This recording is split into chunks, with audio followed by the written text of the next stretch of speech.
Olá, bem-vindos ao canal Lógica para Concursos, quinto vídeo, Lógica de Predicados, outros nomes também para lógica de predicados, lógica de primeira ordem, cálculo quantificacional clássico, enfim, mais para simplificar, lógica de predicados.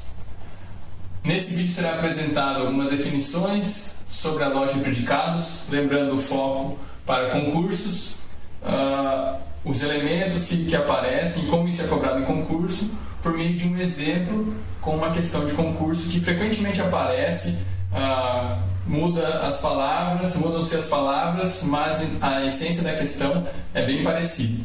Então, serão apresentadas algumas definições e, posteriormente, na segunda parte do vídeo, um exemplo de questão. No próximo vídeo, no sexto vídeo, será revisado os sistemas dedutivos, o raciocínio dedutivo, mas aí considerando a lógica de predicados, considerando a lógica de predicados, mudando um pouquinho o raciocínio dedutivo. Mas isso seria para o sexto vídeo. Nesse vídeo, então, serão apresentadas algumas definições. Por exemplo, o que seria a lógica de predicados? Se você aprendeu a lógica proposicional, ótimo.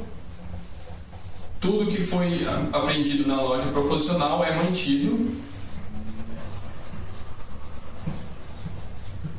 e são adicionados novos elementos.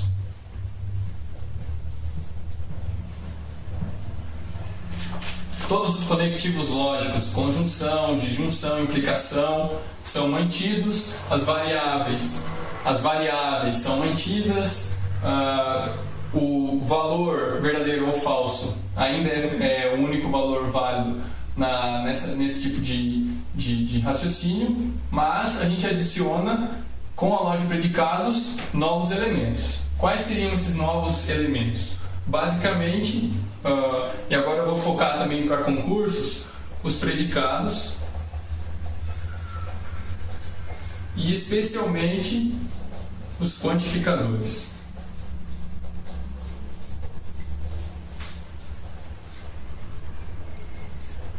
Os predicados são basicamente o que dá o nome para a lógica de primeira ordem, lógica de predicados, porque adiciona a noção de propriedades.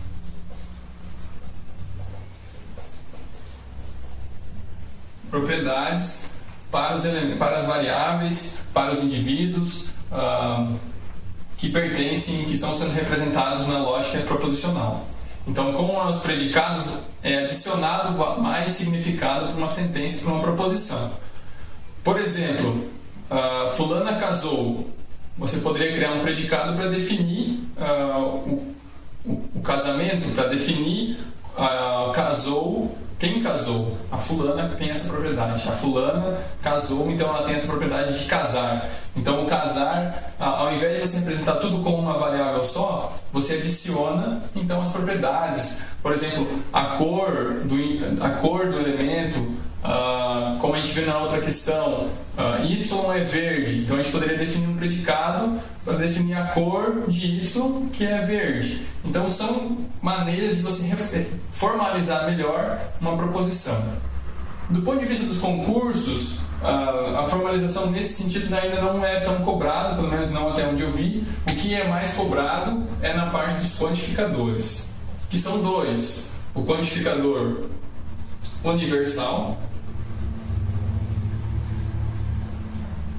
e o quantificador existencial.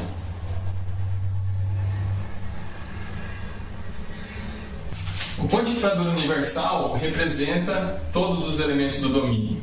E o quantificador existencial indica que há pelo menos um indivíduo no domínio. Para você utilizar os quantificadores, você precisa de uma fórmula, e essa fórmula vai representar então uma sentença. Então, por exemplo, todas as plantas são carnívoras. Considerando essa sentença, a gente usaria então o quantificador universal, que está dizendo para todas as plantas possuem a propriedade de ser carnívoro. O existencial, a proposição mudaria, ficaria: existem plantas carnívoras, ou existe ao menos uma planta carnívora.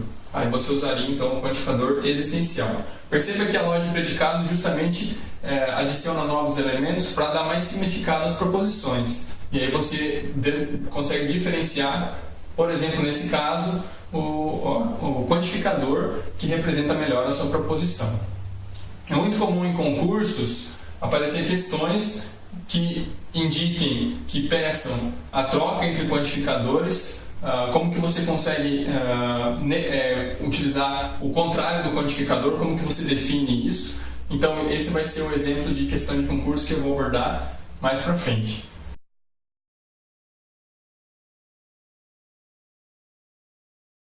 Primeiramente, então, sobre a correspondência de quantificadores. A correspondência ocorre quando você quer utilizar um quantificador e transformar, mas sem perder o significado. Isso aparece bastante em concursos, em questões de concurso. Por exemplo, a sentença: existe planta carnívora. O significado lógico dessa sentença é dado por existe ao menos uma planta carnívora. Então esse é o significado lógico. Pois bem, como que a gente representa isso na lógica de predicados? Formalizando. Então você teria o existe uma planta que possui a propriedade de ser carnívora, por exemplo, então, P de X. No momento eu não estou usando as proposições categóricas para representar essa sentença, mas mais para frente a gente vai dar uma olhada. Então existe um X que tem a propriedade P de X, no caso aqui o P de X seria o carnívoro. Vamos representar a planta carnívora. P de X para a planta carnívora. Então existe um X que tem a propriedade de ser carnívoro, planta carnívora. Pois bem, como que eu posso transformar isso utilizando um outro quantificador, que seria uma expressão equivalente? Para você transformar com outro quantificador, você vai negar o quantificador, vai transformar para o quantificador universal para todo x que não tem a propriedade de ser P de x. Toda vez que você for trocar de quantificador, você adiciona duas negações, nesse caso. Né? Porque você não tem negação aqui, você vai adicionar duas. O que significa essa sentença aqui? Não é verdade ou é falso que todas as plantas não são carnívoras. Vou escrever só para a gente fixar melhor. É falso que toda planta não é carnívora.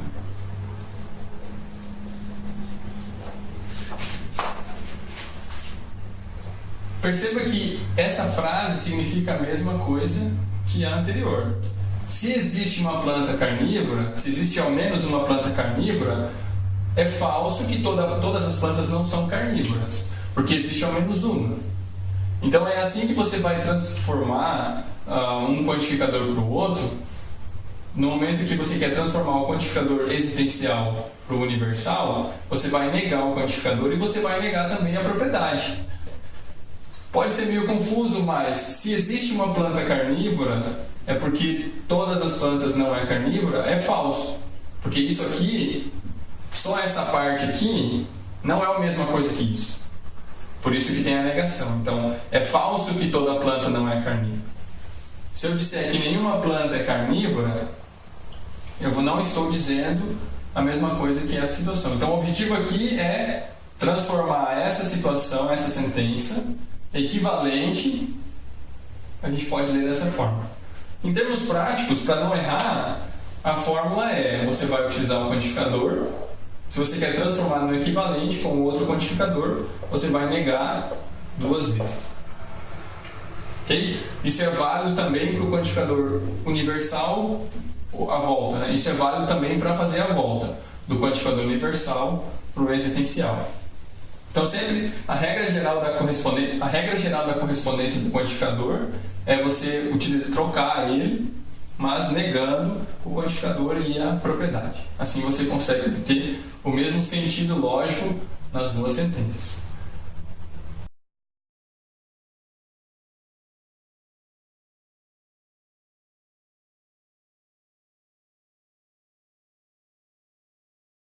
Bom, essa questão do IBGE de 2017 possui 2 sentenças e também cobra essa questão que eu comentei da correspondência. Bom, a primeira sentença diz, que Pedro disse que todos os relatórios foram... A sentença seria Pedro disse que todos os relatórios foram avaliados. No primeiro momento, essa é a sentença. Na sequência, diz que essa sentença é falsa, de acordo com o Marcelo. Bom, primeiramente, para formalizar essa sentença, então a gente identifica que tem um quantificador universal. Então a gente tem que, para todo o X, considerando o universo de relatórios aqui, vamos dizer que para todo o X que o Pedro recebeu, foram avaliados por Pedro. Avaliados de X. Então todos os relatórios possuem propriedade de ter sido avaliados. Vamos formalizar desse formato. Então, essa fórmula aqui na lógica de predicados formaliza essa sentença. No entanto, na sequência da questão, disse que essa sentença é falsa. A sentença é falsa. Disse que a sentença é falsa. Então, se ela é falsa, a gente tem que negar a sentença. Considerando, então, que o Marcelo disse a verdade, então a sentença é falsa, aí sim a questão pede a equivalência. Lembrando a regrinha da equivalência. A gente vai trocar o quantificador. Existe um x de x. Lembrando que você tem que negar o quantificador e negar a propriedade. Só que tem uma negação no começo aqui, então ela tem que ser mantida. Nega-se originalmente o início da sentença. Como a gente tem uma dupla negação aqui, que na verdade era ligada ao quantificador, a gente pode cancelar essas 2 negações aqui e manter então a sentença existe um x que não tem a propriedade de A.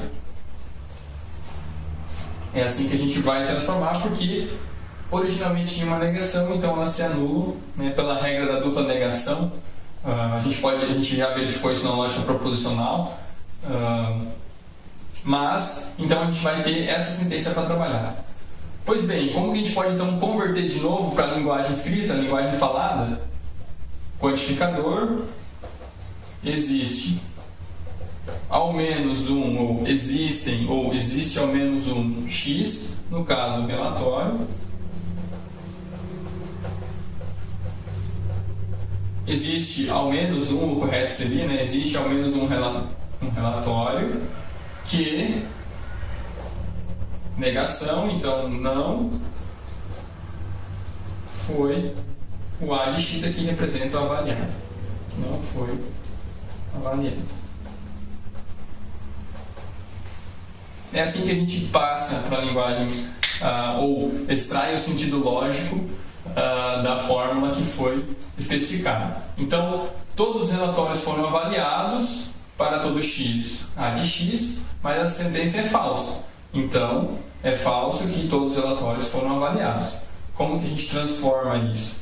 Bom, então, existe um x que não foi avaliado, então existe ao menos um relatório que não foi avaliado. Portanto, a gente pode analisar que pelo menos um relatório, existe ao menos um, então a gente pode concluir então que pelo menos um, ou existe um relatório que não foi avaliado, portanto, a alternativa A é a alternativa correta. Bom, esse é um exemplo de questão que frequentemente aparece em concursos, mas adicionalmente seria interessante comentar sobre as proposições categóricas, visto que é uma maneira fácil de formalizar as sentenças com características próprias. Assim impede de você errar uma questão por causa da formalização. Porque no momento que você erra a formalização da linguagem escrita para a fórmula, na lógica de predicados, aí você pode errar a questão nesse momento. Então, a proposição categórica visa ajudar nesse sentido. Para finalizar, então, esse vídeo, segue a definição das proposições categóricas da lógica de predicados. Não necessariamente isso é cobrado em concursos, eu não vejo, em questão de concurso, tanta especificidade nesse quesito, mas é um tópico também importante no momento que for ser utilizado no raciocínio dedutivo para a lógica de predicados. E também é um exercício bom no momento que você vai formalizar as sentenças, então eu acho que é interessante deixar isso bem fixado na hora de você estudar lógica para concurso. Bom, as proposições categóricas são 4: universal afirmativa, universal negativa, particular afirmativa e particular negativa. Bom, a sentença universal afirmativa tem o formato todo A é B. Todos os humanos são mortais, toda planta é carnívora, todo A é B. Então, a sentença que aparecer nesse formato, você pode formalizar na lógica de predicados da seguinte forma: para todo X, que é A, portanto, é B de X. Para todo X, que tem a propriedade de A de X, portanto, é B de X. Implica em ser B de X. Todo A é B. Então, normalmente, a minha recomendação é que, se você puder formalizar, se você encontrar uma sentença nesse formato, formalize utilizando a proposição universal afirmativa. Ela dá mais significado para a sua sentença e é a forma padrão de se formalizar. A universal negativa é bem importante também: nenhum A é B. Ou todo A não é B. Então, nenhum A é B. Como que a gente formaliza isso? Para todo X, que tem a propriedade A de X, portanto, não é B de X. Nenhum A, todo aquele que é A, não pode ser B. Nenhum A é B. Universal negativo. Então, se você encontrar uma sentença nesse formato, a sugestão, a recomendação é que se formalize nesse formato. Particular afirmativo, aí muda o quantificador. Existe ao menos um A que é B. Existe um A que tem a propriedade B. Existe ao menos um A que tem a propriedade B. Então, como que a gente formaliza isso na lógica de predicados? Existe um X que tem a propriedade A e tem a propriedade B. Note que é um pouco diferente das outras proposições categóricas. E por fim, a particular negativa: existe A que não é B. E, portanto, basta adicionar a negação: existe um X que é A e não é B. Essas são as proposições categóricas. Para formalizar, para relembrar os elementos da lógica de predicados, esse símbolo é o para todo, então é o quantificador. X seria uma variável, representa algum elemento que eu não sei qual que é do domínio. A seria uma propriedade, uma cor, uma característica, uma definição, uma propriedade do indivíduo. X continua sendo a variável. Aqui é o conectivo lógico da implicação. Volta tudo que a gente já aprendeu da lógica proposicional, certo? Aqui continua a implicação. e B, outra propriedade, outro predicado, e X continua variável. Então perceba que fica mais complexo, mas você adiciona mais significado. Você consegue delimitar a quantidade de indivíduos que têm as propriedades A e B. Então você adiciona mais informação, mas mantendo aqui a implicação. Então como que a implicação funciona? É do mesmo formato que da lógica proposicional. Bom, aqui a gente chega ao fim desse vídeo. Próximo vídeo e o último, a gente vai falar então sobre o raciocínio dedutivo para a lógica de predicados.